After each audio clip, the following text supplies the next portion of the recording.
कितने सुंदर एनवायरनमेंट में भोजन की व्यवस्था की है श्री माता जी ने।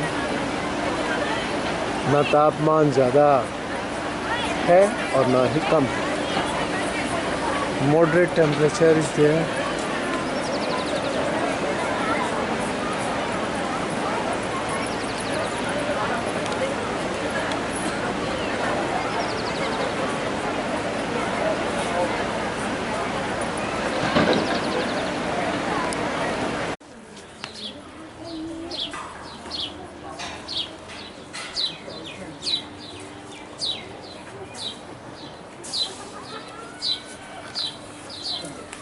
ये मंदिर है हाट कोटी माता का।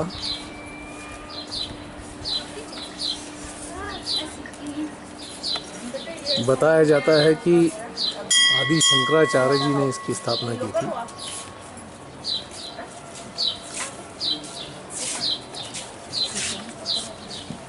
तो अगर 10 मिनट है आपके पास तो अभी शुरू होने वाला है प्रोग्राम। यहाँ पर है समोटा हाउस, ऐसे ये फोटो लगी मिलेगी आपको रास्ते में।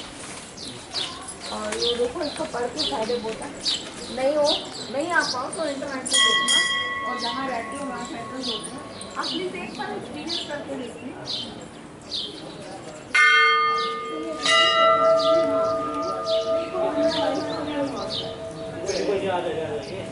काफ़ी प्राचीन मंदिर है ये।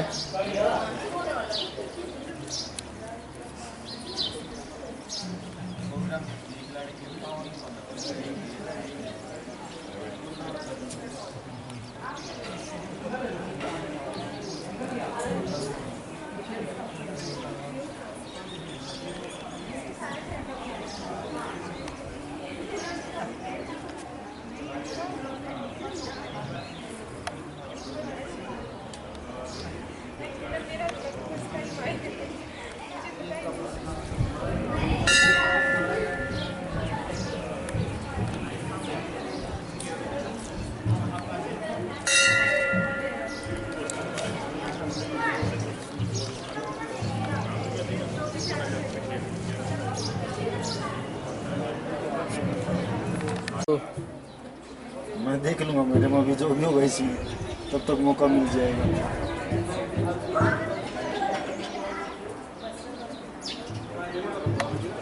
चरण छूले ऐसे क्या फोटो खिंचवा रही है? सेल्फी लेने आ रही क्या?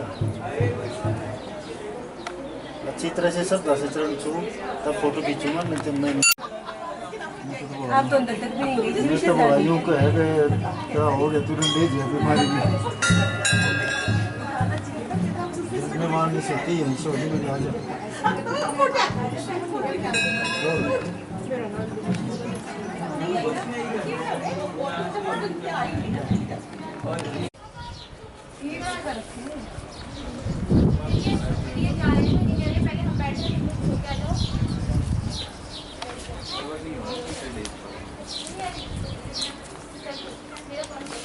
अंतर्जात है, उसको पाने के लिए आपको प्रोग्राम प्रारंभ हो चुका है। वो अपने अंदर ही है। यहाँ के जो लोकल लोग सत्य हिमाचली, सत्य क्या है और असत्य क्या है, तो सभी को मालूम है भारतीय संस्कृति में कि ये माया जाल है, ये संसार दुखों का घर है। इस चीज को सभी ने सिद्ध किया है और वो कहते हैं अपनी आत्मा को ही खोजो, अपने अंदर ही उसको खोजो। और ये कहा गया जब हम खोजने गए तो बाहर तो ढूंढते लेकिन पाया उसको अपने अंदर ही। वो अंदर पाने का मतलब क्या है? जब परमात्मा का अभिन्न अंग चित्त बाह्य माया जाल में फंस करके इस प्रपंच में पूरी तरह से लिप्त होकर के माया के प्रलोभन में जो हमारे शेष शत्रु हैं उनके बीच में फंस जाता है,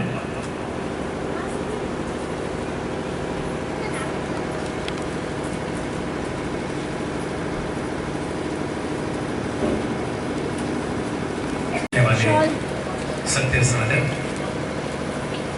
आज हमारा सौभाग्य है कि हम इस पुण्य धरती हटकोटी में माँ के उस सत्य का गुणगान और वर्णन करने के लिए आए हैं जिसको हमने पूर्णतः अपने स्वरूप में परखा जाना। सहयोग श्री माता जी निर्मला देवी जी द्वारा 1970 में प्रदत्त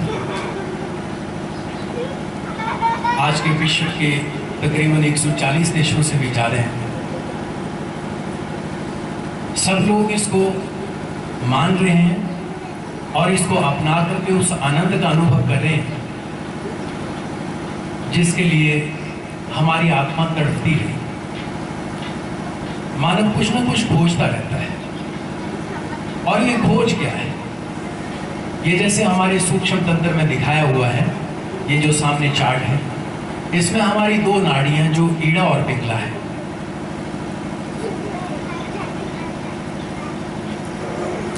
ईड़ा और पिंगला, जो ईड़ा नाड़ी है हमारी ये इच्छा शक्ति है। इच्छा तो मूलतः हमारी एक ही है, परमात्मा को पाने की।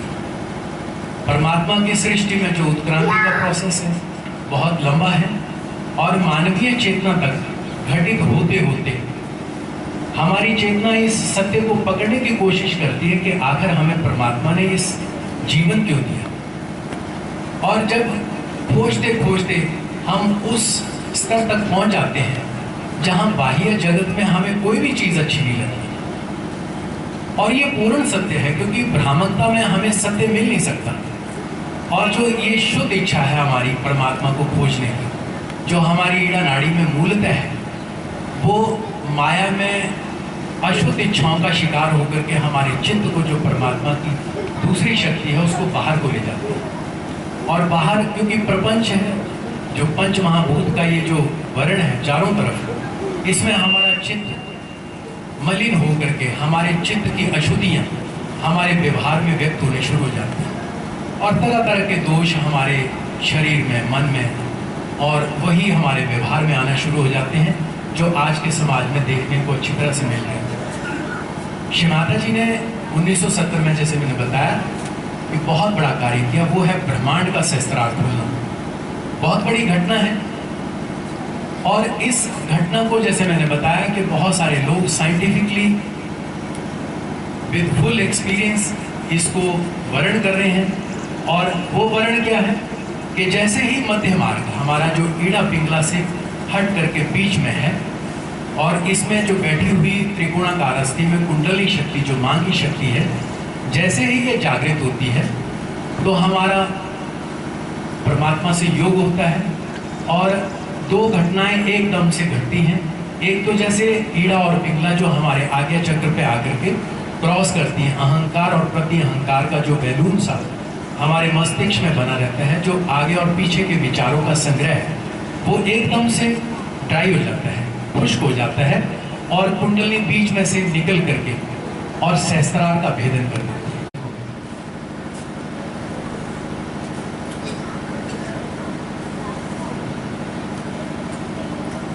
हाथ काफी कम खड़े हो रहे हैं, इसका मतलब स्ट्रेस है, कहीं ना कहीं हमारे जीवन में स्ट्रेस है। तो उस स्ट्रेस को आज हम कम करेंगे, खत्म करेंगे।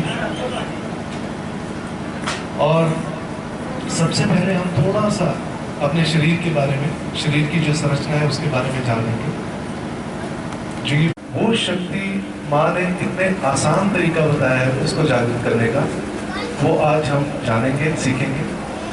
और जैसे ही वो कुंडलिनी शक्ति ऊपर उठती है तो हमारे सभी चक्रों को वो क्लियर करते हुए उठती है, ऐसे सीधे नहीं उठती। तो जब वो कुंडलिनी ऊपर उठेगी तो आपको उसकी एक्टिवेशन, जो आपके चक्रों की एक्टिवेशन है, वो आपको फील होगी। वो फील कैसे होगी? आपके हाथों से वाइब्रेशंस बहना शुरू हो जाएगा। जैसे आपके हाथों से कुछ चैतन्य, कुछ ठंडा या गर्म आपको महसूस होना शुरू हो जाएगा। उसके लिए हम बिल्कुल सिंपल अभी एक चीज करेंगे, और इसको आप बहुत गंभीरता से न लें, ये ध्यान का विषय है। इसको बिल्कुल सहज तरीके से, आसान तरीके से। सबसे पहले हम दोनों हाथ ऐसे रख देंगे गोदी में,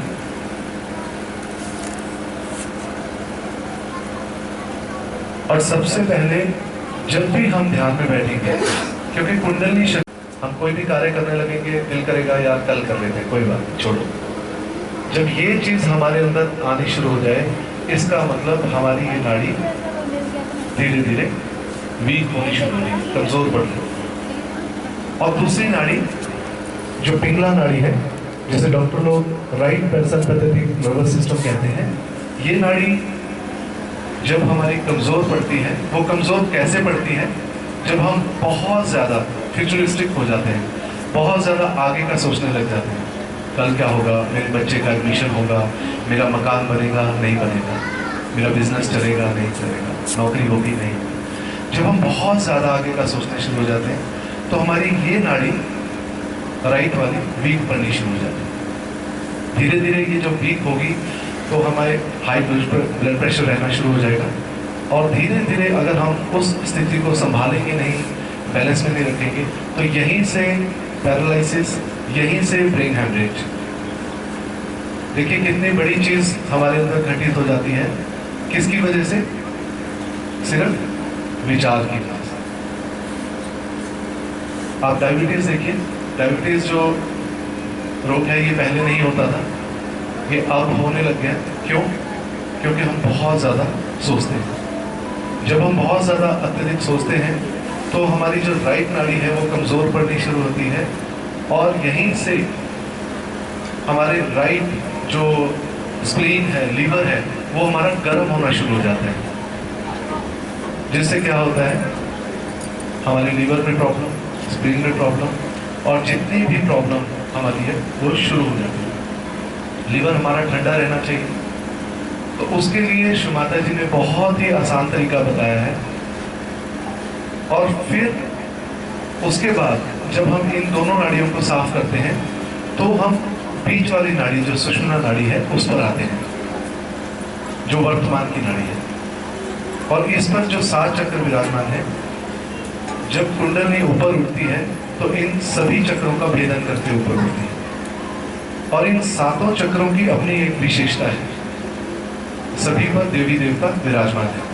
अब जैसे सबसे नीचे मूलाधार चक्र है, जब आप ध्यान करेंगे रेगुलर, जब आपका ये चक्र क्लियर होगा तो आपको खुद कहीं ना कहीं फील आएगा कि मेरे अंदर इनोसेंस, जो अबोधिता है वो बढ़ गई है, जो हेरा फेरी चालाकी है वो धीरे धीरे खत्म हो रही है। जैसे आप देखिए कोई भी बच्चा हमें क्यों प्यारा लगता है? क्योंकि उसके अंदर छल कपट, हेरा फेरी, चालाकी कुछ भी नहीं, उसके अंदर इनोसेंस है, अबोधिता है। वो अबोधिता आपके अंदर अपने आप आएगी। एक तो हो गया, हमने बच्चे को बोला बेटा सच बोलना, झूठ नहीं बोलना, लेकिन एक चीज हो गया जो हमारे अंदर से ट्रांसफॉर्मेशन होगा। कृपा करके मेरे शरीर के बाएं भाग के जितने भी अवगुण दोष हैं, मां, जितने भी विकृतियां हैं, व्याधियां हैं, तुम ही हो साथी, तुम ही सहारे, कोई न अपना सिवा तुम्हारे। तुम ही हो साथी, तुम ही सहारे, कोई न अपना सिवा तुम्हारे। तुम ही हो नैया, तुम ही खेवैया, तुम ही हो बंधु सखा, तुम ही हो माता पिता, तुम ही हो बंधु सखा, तुम ही हो। जो कल खिलेंगे वो फूल हम हैं, तुम्हारे चरणों की धूल हम हैं। जो कल खिलेंगे वो फूल हम हैं, तुम्हारे चरणों की धूल हम हैं। दया की दृष्टि सदा ही रखना, तुम ही हो बंधु सखा, तुम ही हो माता पिता, तुम ही हो बंधु सखा, तुम ही हो बंधु सखा, तुम ही।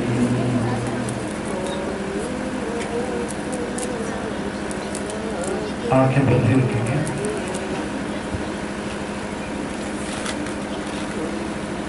और इसी स्थिति में हम थोड़ी देर ध्यान का आनंद लेंगे।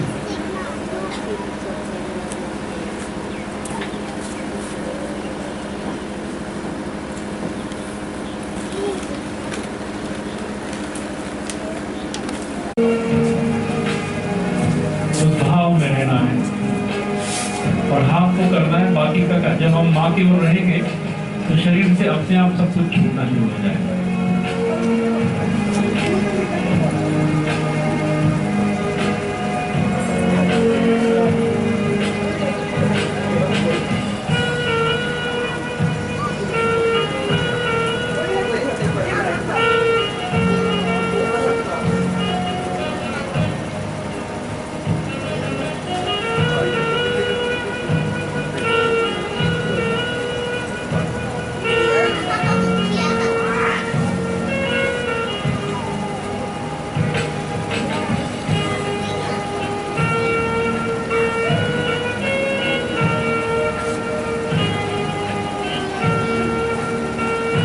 लेफ्ट हाथ मार की ओर, कैंडल की ओर, राइट नी। अंदर देखते जाएंगे कि हल्का होता जाएगा। ये तत्व हमारी मदद करना है और ये केवल माँ की दिव्य शक्ति है फोटो में, इसलिए हो रहा है।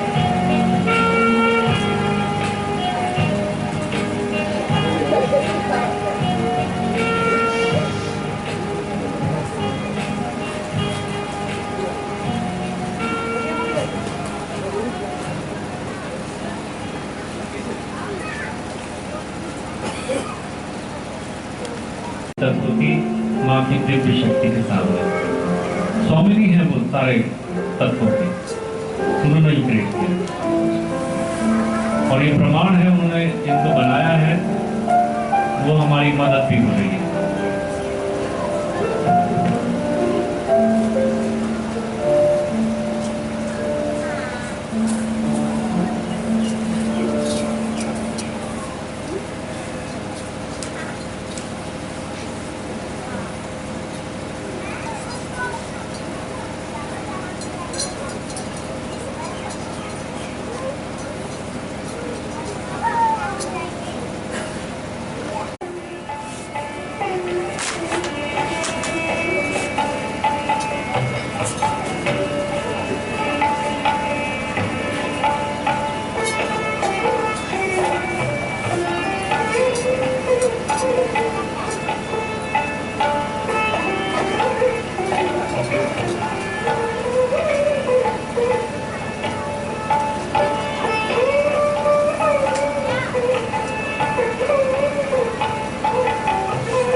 आपका सामिप्य मिले, सानिध्य मिले।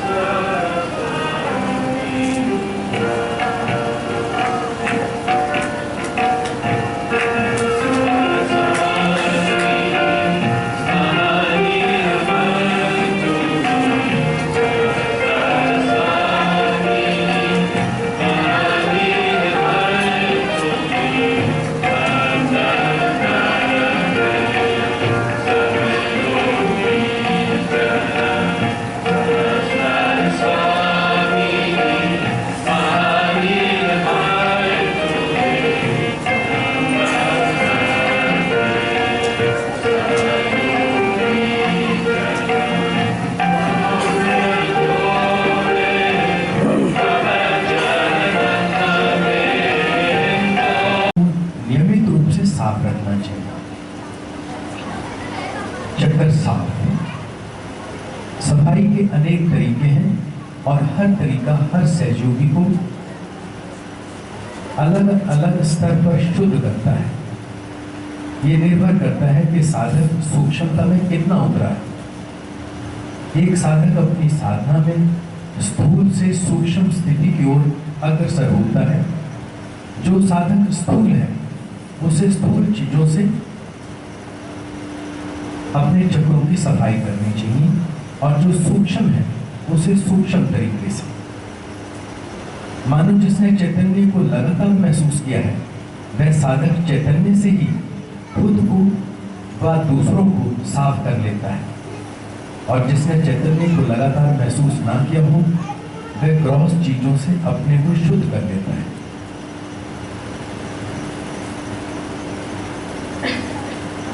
सर्वोत्तम साधना निर्विचार रहे सदा, चैतन्य वहे सदा, पारमार्थिक सत्ता में जगा रहे सदा, शून्य रहे सदा, खाली रहे सदा, मुक्त रहे सदा, प्रसन्न रहे सदा। क्योंकि ध्यान हम करते नहीं, ध्यान स्वतः है। कुंडली का जग जाना ही काफी है। प्रथम दशा निर्विचार समाधि की ही पर्याप्त है। यही दशा सूक्ष्मतर स्थितियों में ले जाती है। ऐसा शिव योगी हर स्थिति में शांत रहता है। वह माया भ्रम दिखाई देने वाला संसार से अशुद्ध होता है। ऐसा सिद्ध योगी स्वयं आनंद में स्थित रहता है। वह चक्रों के दबाव जलन चुभन से व्यथित नहीं होता। वह तब तक चुभन जलन को सहन करता है जब तक सह सके, वरना वह स्थिति या परिस्थिति को बदल लेता है। ऐसा शिव योगी करुणा का सागर होता है, प्रेम का सागर होता है। वह गुरु होता है, वह अबोध होता है, क्योंकि उससे स्वप्नावस्था और व्यवहारिक सत्ता से अब कोई सरोकार नहीं। वह शांत होता है, क्योंकि अशांत करने वाली वृत्तियां उसकी शांत हो चुकी होती हैं। वह सदैव आनंद में होता है, क्योंकि वह शिव स्वरूप में जागृत हो चुका होता है। ऐसा सहज साधक कर्म और कर्म फल से मुक्त हो चुका होता है। वह दृष्टा बन चुका होता है। वह पाप पुण्य से अशुद्ध होता है, क्योंकि वह आत्मा बन चुका होता है, अर्थात अपने सत्य स्वरूप आत्मा को पहचान चुका होता है। ऐसा योगी चित्त से कोई चीज कार्यान्वित नहीं करता। उसका चित्त चैतन्य में लीन हो चुका होता है। जब तक वह शरीर में रहता है, वह चैतन्य का एक माध्यम बन करके रहता है। उसकी इच्छा और परमात्मा की इच्छा में कोई भेद नहीं रहता, अर्थात वह निरिच्छ हो जाता है। ऐसा योगी सहज समाधि में चला जाता है। सहज उसकी प्रकृति बन जाती है। वह आत्मा के धर्म में जागृत हो जाता है।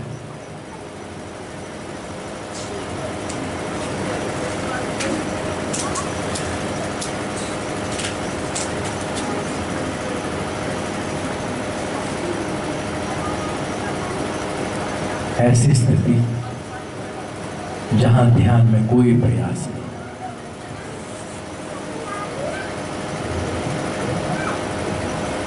ऐसी स्थिति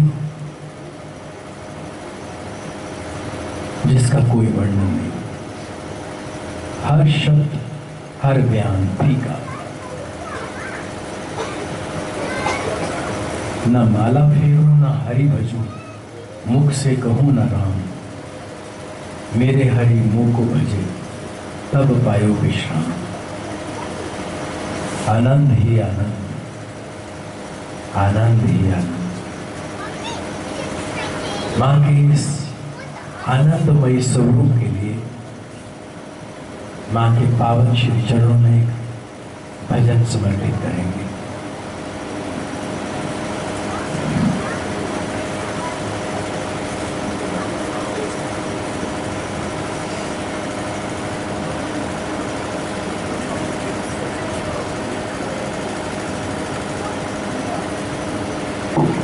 जय श्री माता जी। आगे आगे हो जाओ सब, बहुत जगह पड़ी है, और थोड़ी थोड़ी मीठी मीठी तालियों का साथ दे दो बच्चों का।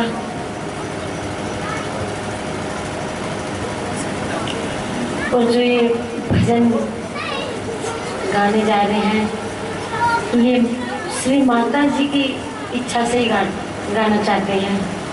और जो श्री माता जी ने छिंदवाड़ा में चमत्कार दिखाए, नारगोल में चमत्कार दिखाए, दिल्ली में माँ का निर्मल धाम बना है, ये उसी के ऊपर भजन है। अगर आपको अच्छा लगे बाद में बात करेंगे।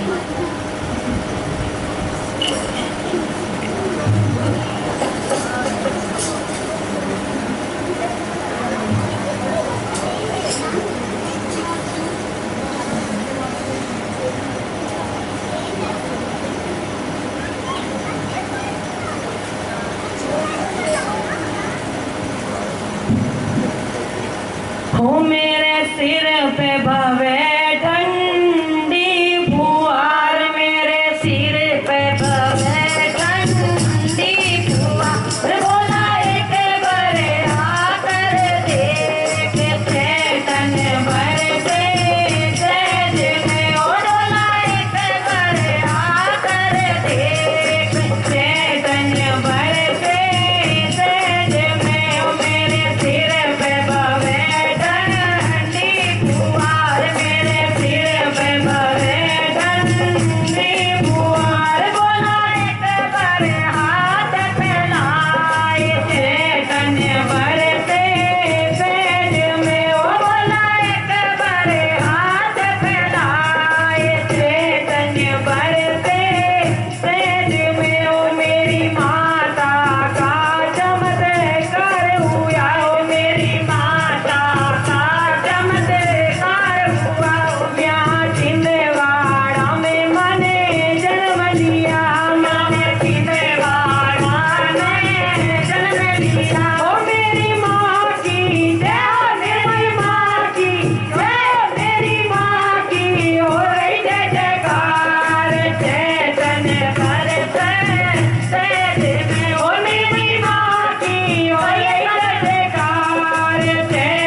सदा सदैव महसूस करते हैं हमारा सत्य स्वरूप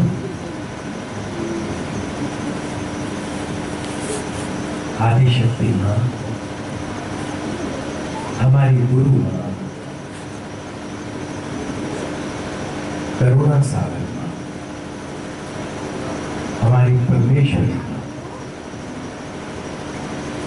हम सब से जुड़ी धन्य, जन्मों जन्मों से हम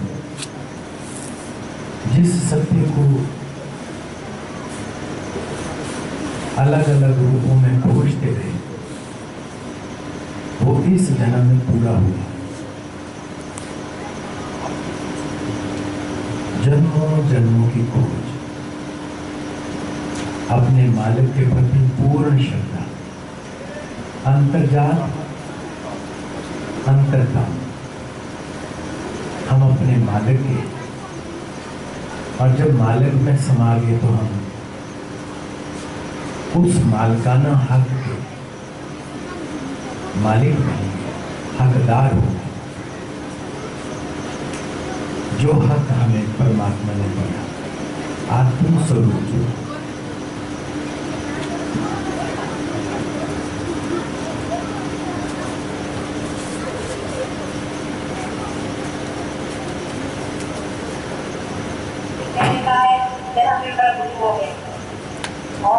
जन्म लेने का कार्य नहीं किया, पहली मर्तबा उनका कार्य करना पड़ा, शायद हो कि माँ को भी भिगोना पड़ता, फिर कल का मामला है। इसलिए पिता परमात्मा की शक्ति है, वो किसी माँ के लिए गुजर से पहले किसी की करुणा और किसी के प्रेम में उदयनी को संजोया जाए और उसे शिखर तक पहुँचा दिया जाए, जहाँ पर कि वो अपनी गौरव में, अपने आनंद में और अपनी शान में विराज। ये शायद हमारे भाग्य में, इसीलिए इस जन्म में एक गुरु का स्थान विकसित हुआ। माँ गुरु बन जाए ऐसा कहीं होना बड़ा करते हैं, उसकी माँ कोमल होती है, तुम तो माँ भी देगा, पीछ देगा, दाद भी देगा, लेकिन माँ एक भी कभी तक बोलते वक्त हृदय में कभी होती। और जब वो देखती कि मेरे बच्चे कितने साधना में आए हुए और इनको किस तरह से इनको सहयोग करके समाज उसके नारे लेगा, तब उसकी जिम्मेदारी इतनी बढ़ जाती है। हमारा व्यक्तित्व है, लेकिन आदिकाल से ही लोग कहते हैं कि माँ के बच्चे गुरु को नहीं, गुरु उसी को मानिए जो आपसे बड़ा हो, जो आपसे बड़ा परमात्मा। कामदार वाले ने गुरु के बारे में बताया कि गुरु उसे मानिए जो स्वयं को पारस है, दूसरों को छूटे ही तो सोना नहीं बना देता उसे, पर पारस जैसा खुद है वैसा ही दूसरों को बना। और इसीलिए माँ बच्चों में बच्चों के गौरव में गौरव, इसलिए इस जन्म में शायद परमात्मा की ये इच्छा है कि ये प्रेम और ये प्यार एक माँ को अंदर अभी हम लोग ध्यान में जाएंगे। इसके बाद आप लोग आज बताते हैं अपने विचार, अपने लोग थोड़ी देर में, इसलिए आपको अपना मंगल करना, अपने साथ अच्छा है, आपके साथ बुराई, किसी भी एक चीज को पकड़े बैठे हुए हो, किसी को हमें आपको देना देना है और आपकी स्वतंत्रता में कोई चीज नहीं बात हैं, आप स्वतंत्रता जैसे लोग से लोग हैं होगा उनके ऊपर दे जीरो देंगे चीजें लेते किससे गुरु को तो आप कुछ नहीं देंगे, गुरु को आप क्या देंगे, आप देकर आप मुझे वाइब्रेट करके नहीं दे सकते, आपको आरती होगा, आप मुझे वाइब्रेट, लेकिन मेरे पेरेंट्स को चाहिए कि डॉक्टर को कह मारे कि आपको वाइब्रेट देने का जरूरत है, तो वो वाइब्रेशन देने लगे तो आप उसको कह मारे फिर वो उस पर वाइब्रेशन साइड में तो काम में चलिए मारा कि करिए तो जगह पे वाइब्रेट होता है और मेरी जो सोच थी वो एकदम है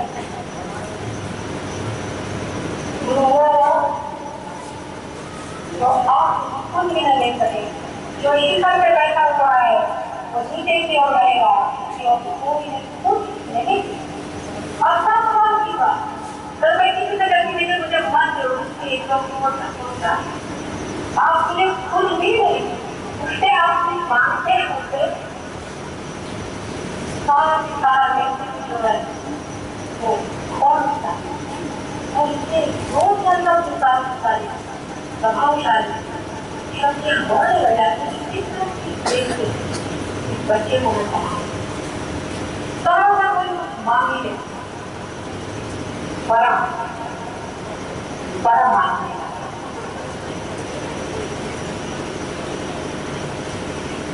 आपके दुष्कर्मा के लिए मेरा सब है। मुझे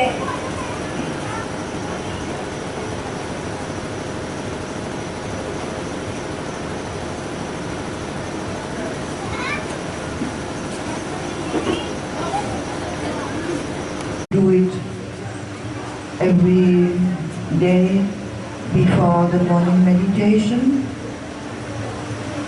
So I have to get up early.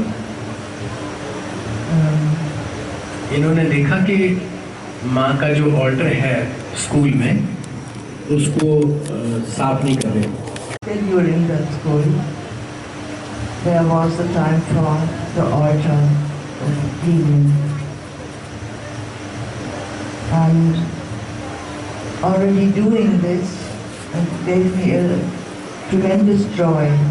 Last year also I did it with Miss Reka. She did it every day and I admired her so much.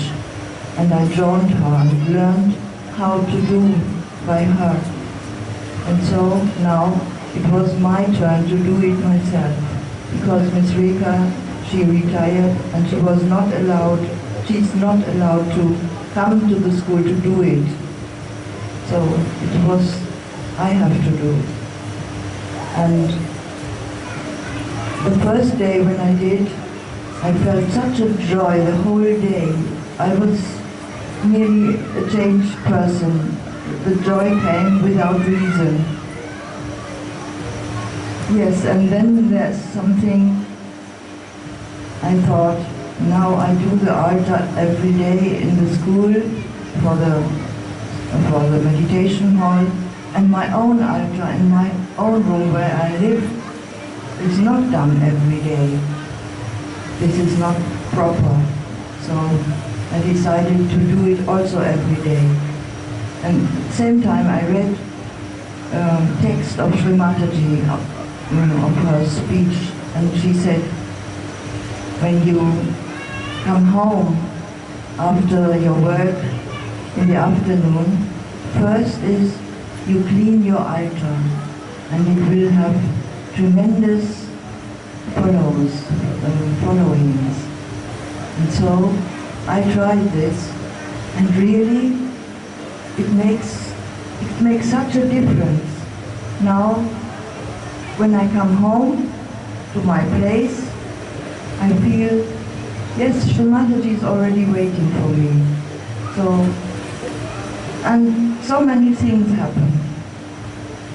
Maybe even I came to this seminar because this changed, because these chances come after you are doing something for Sri Mataji. Yes, and when we met today at the path, I said, cleaning the altar, cleaning the picture of Sri Mataji, this makes more than a foot soap. So I'm so thankful that I got this opportunity, and I'm very humble about it. Jai Sri Mataji. इन्होंने जो माँ का alter साफ करना शुरू किया school में, लोग अपने ढंग से करते थे और इनको लगा कि एक रेखा मैडम है, वो रिटायर हो गई तो बहुत अच्छे ढंग से करती थी। इनको लगा कि जो लोग दूसरे कर रहे हैं वो इतने ढंग से नहीं कर रहे, फिर उन्होंने खुद करना शुरू किया। और उसके बाद इन्होंने कहीं माँ का कोई लेक्चर मिल गया कि जब भी आप घर पे आएँ तो आप ऑल्टर ज़रूर साफ करें, और फिर अपने कमरे का भी इन्होंने साफ करना शुरू किया।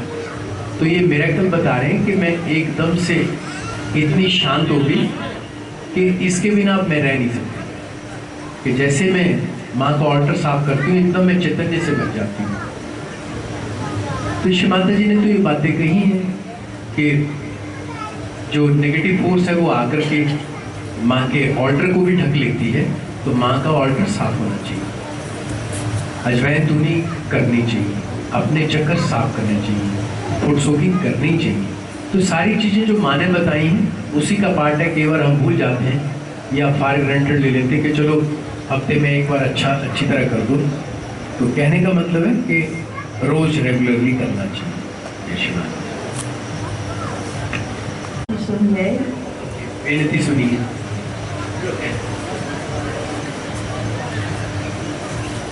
आंटी को फ्लूट बजाने का शौक है और देखेंगे हम नहीं सीख पाए लेकिन वो रेगुलर प्रैक्टिस करते हैं। बेनती सुनिए। अभी किसी की फरमाइश नहीं, बेनती सुनिए आपसे।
Road is broken at several places.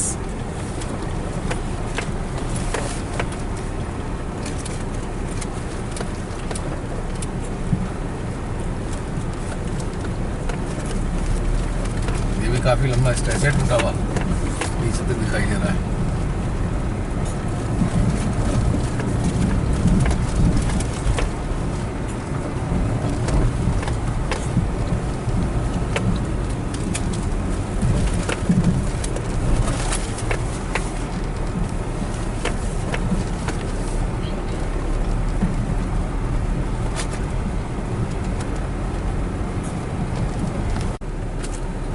Appealing.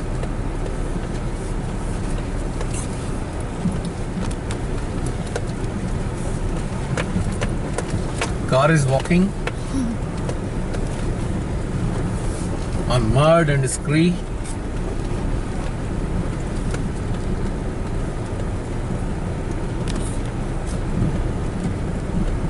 Very bad condition of roads.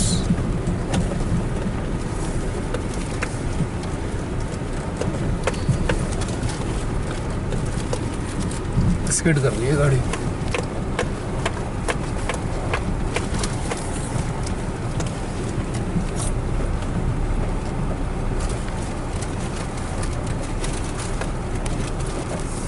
ऐसे बहुत धीरे चलानी चाहिए गाड़ी, वेरी स्लो, मतलब पहियों में मड चिपकेगी और वो स्किड करेंगे। पैर।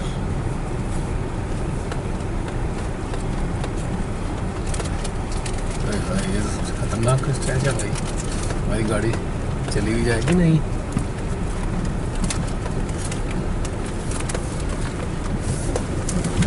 मड में से निकल, प्योर मड,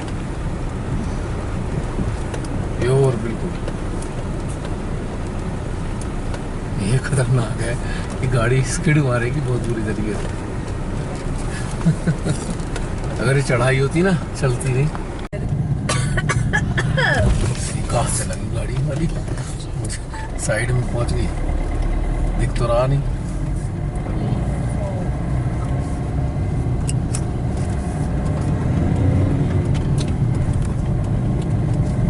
फॉग नहीं है, this is cloud. Clouds are so dense to see the root.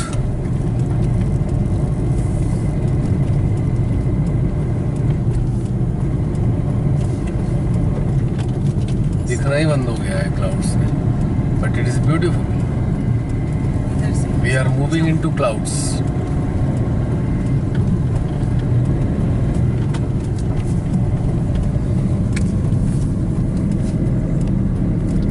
नीचे जाने में भी तुझे कष्ट हो रहा है गाड़ी।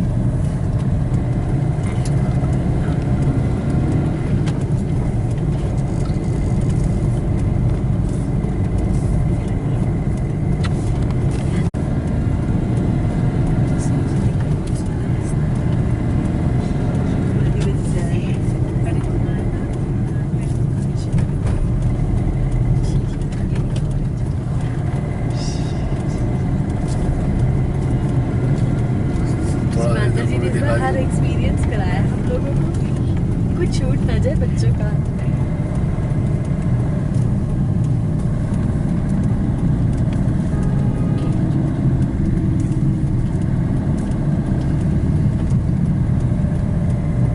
ये कितना डेंस है, बिल्कुल वाइट चिट्टे हुए।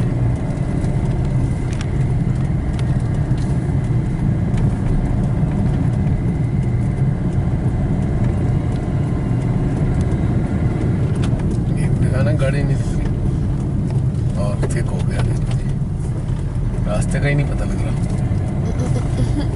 Root is lost in clouds.